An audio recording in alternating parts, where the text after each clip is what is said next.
Pinasok ng hindi pa nakikilalang kawatan ng isang klinik sa Dagupan City. Insidente na huli kam. Nag-aalerto Russell Simorio.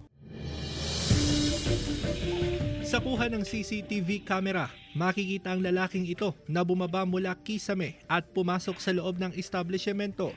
May takip ang mukha ng lalaki at may hawak ding patalim. Nangyari ang insidente sa isang diagnostic clinic sa AB Fernandez West, Dagupan City. Kabilang sa mga tinangay ng suspect ang mahigit 25,000 pesos na pera.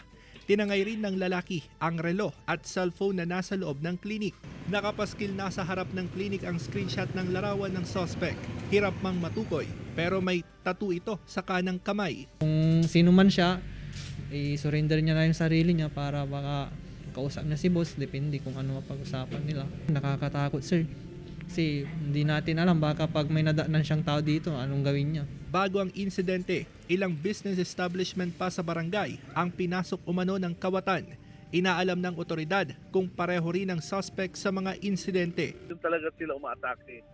Madaling araw. Kaya nga nag-ano din ako sa barangay na hanggang 4 a.m. sila.